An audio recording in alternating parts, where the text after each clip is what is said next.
Welcome back to my channel. और आज हम लोग बात करेंगे आईएएस की तैयारी करने के 11 स्तंभ। यानी अगर आप स्टार्टिंग कर रहे हैं या पहले से करते हैं तो आप लोग देख सकते हैं कि क्या आप लोग भी ऐसे करते हैं। आपको उन 11 स्तंभ पर बात की जाएगी जो यूपीएससी की जर्नी में एक मोस्ट इंपोर्टेंट पिलर का काम करते हैं। तो एक चीज में आप लोगों को सबसे पहले 7 स्टेप आपको प्रिपरेशन के लेने हैं और 4 स्टेप आपको अपनी जर्नी को इनरिच करने के लिए लेने हैं।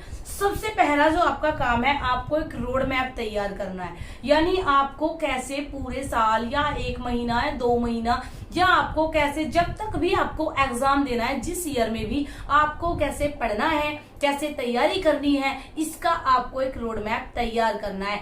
सबसे पहले ये आप कहाँ से करेंगे ये चीज मैं बता देती हूँ। कुछ बच्चे क्या करते हैं, किसी भी एक टीचर को, किसी भी एक यूट्यूबर को या किसी भी एक ब्लॉगर को या किसी भी एक टॉपर को अंधाधुंध फॉलो करते हैं। ये चीज आपको नहीं करनी है। आप एटलीस्ट 5-10 टॉपर्स की वीडियो देखिए और उसके बाद आप अपना एक रोड मैप तैयार कर लीजिए। अगर ये चीज आप नहीं कर सकते तो आपका जो भी मेंटोर है, आपका जो भी गाइडर है, वो इस चीज को करके आपको दे देगा। उसके बाद एक आपको सबसे पहले क्या करना है, आपने रूम में आपको मैप लगा लेना है। ऐसे एक वर्ल्ड का एंड एक इंडिया का।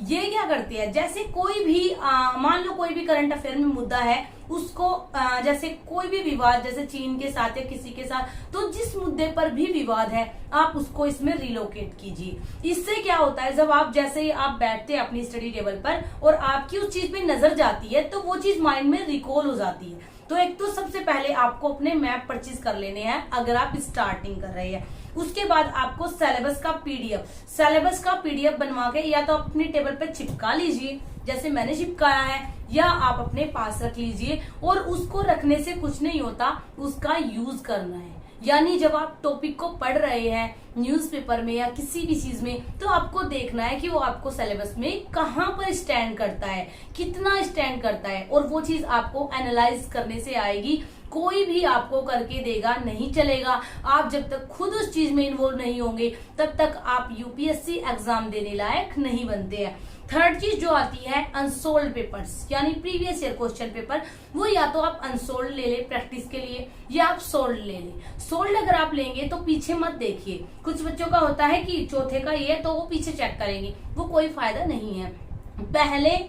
पहले आप सारे के सारे 4-5 खुद से कीजिए, उसके बाद पीछे से आप चेक कीजिए, फिर दोबारा से कीजिए, फिर रीचेक कीजिए। ये चीज आपको डेवलप करनी है अपनी हैबिट में।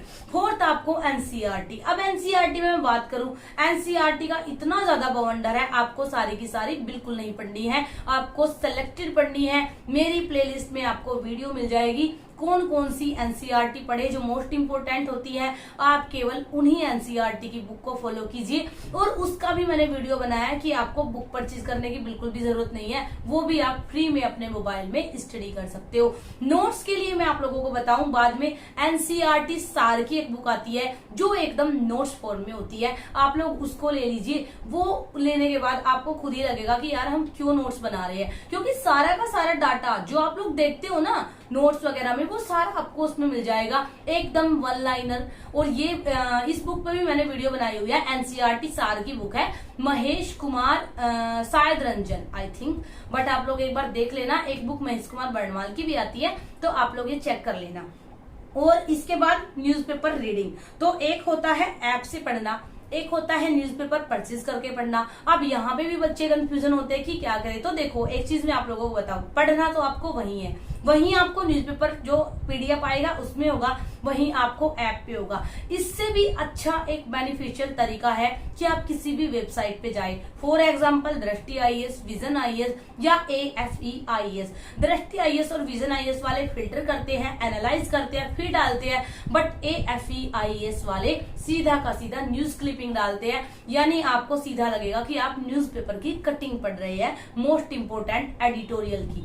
तो वो आपके लिए बहुत ज्यादा बेनिफिशियल रहेगा। और इस पे मैंने वीडियो भी बनाई है, न्यूज़पेपर कैसे पढ़े, उसमें आप लोग जाके देख सकते हैं। इकोनॉमिक और न्यूज़पेपर में ना सबसे बड़ी चीज होती है कि आपको पढ़ना क्या है। तो इकोनॉमिकल न्यूज, सोशल न्यूज, क्योंकि हमारा सोशल इश्यूज का एक टॉपिक है। और आपको ज्यादा जो पॉलिटिकल चलता है ना कि राहुल गांधी ये सब, ये सब आपको नहीं पढ़ना है, ये आपके एग्जाम में नहीं आएगा। आपको इकोनॉमिकली जो लास्ट के पेज होते हैं ना, राष्ट्रीय संस्करण, उन पे ज्यादा फोकस करना है। अब बात आ जाती है 6 नंबर की, न्यूज एनालाइज। तो ये आप विजन आईएएस, दृष्टि आईएएस या मुरनाल सर का जो चैनल है आप उससे देख सकते हैं। और यहाँ पे मैं आप लोगों को एक चीज बताऊं, ब्लाइंडली किसी भी चैनल को फुल्ली फॉलो नहीं करना है। एक ही प्रोग्राम को 10 प्रोग्राम बनाकर रिपीट किया जाता है, तो आप एक कर ले। जैसे मान लो आपने टू द पॉइंट कर लिया है, तो इन फोकस करने की जरूरत नहीं है, टू द पॉइंट में वो सारा आ जाएगा जो दृष्टि का टू द पॉइंट है। फिर मान लो आप इन फोकस कर रहे, मान लो आप उनका एक चीज जरूर करना, जो उनका रात को आता है 2 डेज जीके वाला, वो आप कर लेना, उससे प्रैक्टिस अच्छी चलती रहेगी पूरे के पूरे 20 महीने। फिर 7वें नंबर का जो पॉइंट आता है लैंग्वेज पर फोकस। होता क्या है, हम लोग जनरली जो चीज बोलते हैं वो एग्जाम में नहीं लिखनी होती है। जैसे मान लो हम लोग जैसे पेशेंस बोलते हैं, सबर बोल देते हैं, एग्जाम में आपको धैर्य लिखना है। यानी आप अपनी भाषा को, आप अपनी लैंग्वेज को शुद्ध कीजिए, बिल्कुल एकदम तत्सम हिंदी। तो उसके बाद आपको क्या करना है, जो कॉपी होती है, एक कॉपी बना लीजिए, या तो उसमें आप नोट कर लीजिए ऐसे ऐसे शब्द। अपने कम्युनिकेशन स्किल पे आप लोगों को ध्यान देना है। अगर बच्चा हिंदी मीडियम से पेपर दे रहा है तो इंग्लिश उसको भले ही ना आए, इंग्लिश में भले ही उसका उच्चारण सही ना हो, चल जाएगा। बट अगर आप लोग इंग्लिश से पेपर दे रहे हो तो फिर आपको इंग्लिश पे ध्यान देना है। तत्सम हिंदी से आपका कोई लेना देना नहीं है, बट अगर आप हिंदी से दे रहे हैं तो आपकी हिंदी शुद्ध होनी चाहिए, ना कि आपकी इंग्लिश। अब बात आ जाती है कंसिस्टेंसी। डेली 5 घंटे पढ़े या 6 घंटे पढ़े या 2 घंटे पढ़े बट डेली पढ़े। होता क्या है कि बच्चे 2, 4 दिन 10, 12 घंटे पढ़ते हैं, उसके बाद वो लोग थोड़ा सा डाउन हो जाते हैं, फिर छोड़ ही देते हैं। तो ये आप लोगों को बिल्कुल नहीं करना है। एकदम बिल्कुल जैसे होता है ना नॉर्मल वे में, मतलब आप भले ही थोड़ा थोड़ा पढ़ते रहे, आप 3 घंटे 4 घंटे पढ़े, बट आप लोगों को डेली पढ़ना है। और जल्दी ही हम लोग लाइव स्टडी स्टार्ट करने वाले हैं, तो फिर आप सब लोग मेरे साथ लाइव स्टडी करके भी पढ़ सकते हो।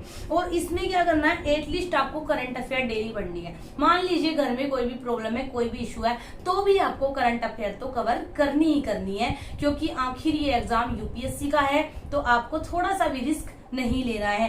9th नंबर का जो पॉइंट आता है वो आता है डिसिप्लिन। इंटीग्रेटेड स्टडी करें। जब आप पढ़ रहे हो तब आप अपने माइंड को फोकस रखिए। ऐसा नहीं है कि आप पढ़ रहे हो आपका दिमाग कहीं और जा रहा है। जब आप पढ़ रहे हो तब आप पढ़ रहे हो बस, और कुछ नहीं कर रहे हो। कोई और कुछ और कर रहा है तो कर रहा है, बट आपको उस टाइम पर पढ़ना ही है।